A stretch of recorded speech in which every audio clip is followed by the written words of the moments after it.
excited to see you this morning. People that are wondering why I don't have my screen on, it's because some weird thing is happening and you can't see me, so pretty much you can't see me. You still hear me, right? That's right, and we see your name. Like this video on YouTube if you can hear me, okay? That will give us extra one. All right, so even though we can't see you, Lawrence, we're really glad you're with us. Can you hear me? Yeah, we can hear you. Okay. All right, well, today we're going to talk about Moses and the burning bush. Oh, no! Do you like that story? Yeah, where the burning bush talks to that guy. That's right. Well, we're going to show a video, and then when we're done, we're going to talk about it, okay? Okay. All right, so here we go.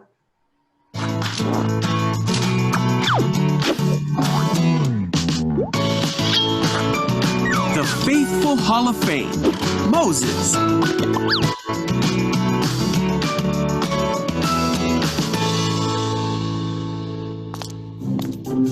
This is Moses. Hey-o. Moses was an Israelite boy born in Egypt in a time when Israelite boys were not supposed to live. Wait, huh? The Israelites were slaves to the Egyptians. But God had a special plan for Moses, Oh, eh? and he spent his childhood in the palace of the Pharaoh. You see, when Moses grew up, he made a big mistake. Uh-oh. Pharaoh found out what Moses had done, and he tried to have Moses killed. Ah! So Moses ran away from Egypt.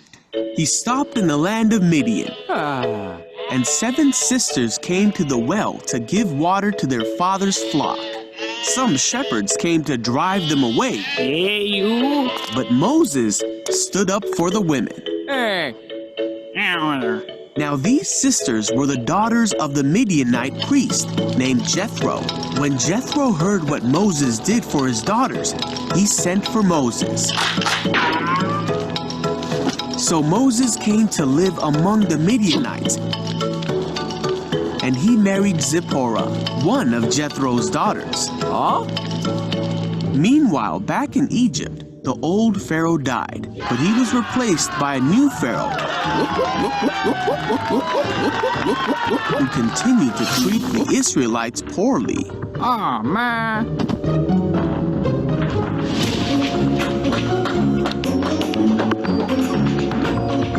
The Israelites cried out to God because of the terrible things that the Pharaoh made them do. God heard these people and knew it was time to act.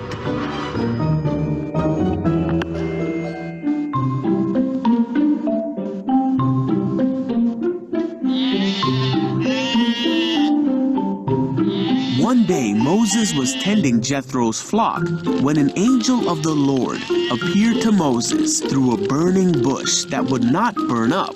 Whoa. Moses stopped to look at the bush, and he heard the voice of God say, "Moses, Moses." Hello? God then told Moses how sad he was because of the suffering of his people. He told Moses that he wanted to do something about it, and he wanted Moses to be the one to do it. Oh, man. But Moses did not think he was the right person to go. God said, "I will be with you." Alright. But Moses said that he wouldn't know the right thing to say to the people. So God said to tell the people that God himself had sent him and promised Moses that his plan would be fulfilled through Moses. But Moses still said to God that he did not think the people would believe him. So God said, "What is that in your hand?" Oh, eh? Moses said, "A staff." God told Moses to throw it on the ground. Wow, okay. Then God told Moses to catch it. God showed Moses another sign Huh? Ooh. and told him to show these signs to the people if they did not believe what he said. Moses still didn't think he would have the right words to say, but God said that he himself was the one who made a man's mouth and gave him the ability to speak, so there was no need to worry. Yet even after all this, Moses said, "God, please send someone else." Then God got mad at Moses, and said that he would send Moses' brother Aaron to speak for Moses.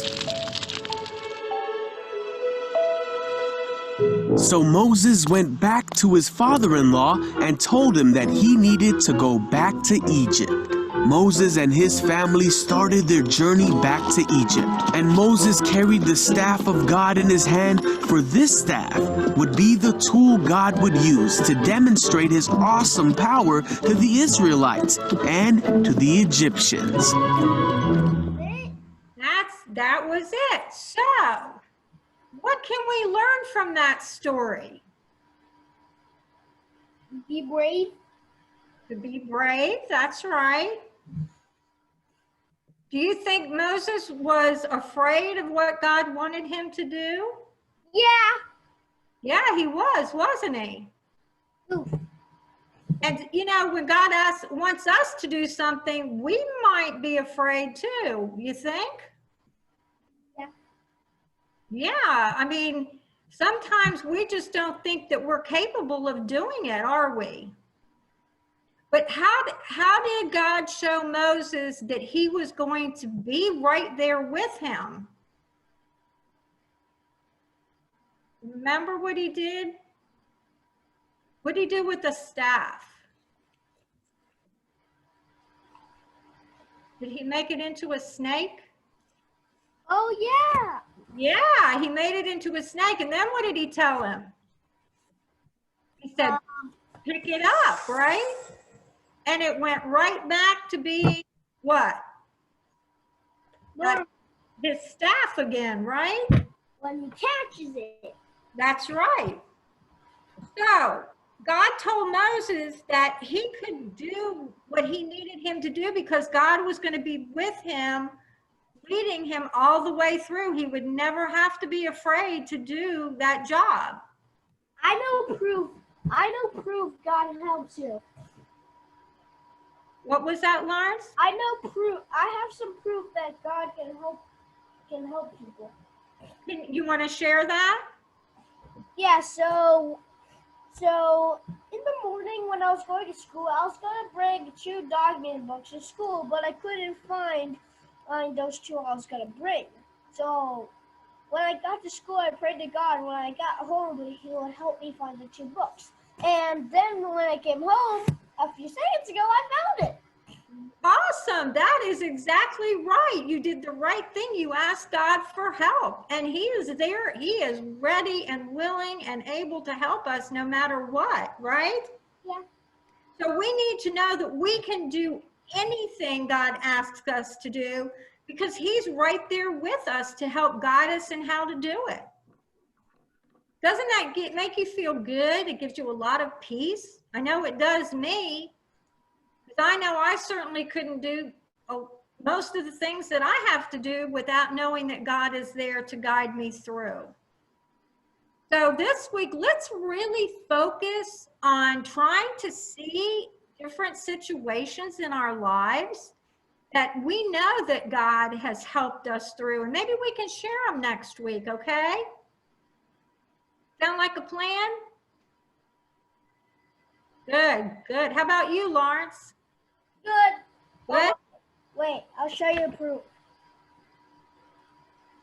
Okay, gotcha. Thumbs up. All right, well, would you like to join me in a prayer? Yeah. Okay, all right, you can repeat after me. Okay. Okay, dear God, please help us. Dear God, please help us. Like you helped Moses. Like you helped Moses. So we can do anything. That we can do anything. That you ask us to do. That you ask us to do. Amen. Amen. Okay. Well, you all have a wonderful week. And let's remember to pray for one another that we can see how God works in our lives this week. And we'll talk about that next week too, all right? Thank you for joining us tonight. Okay. All right, bye-bye. See you later.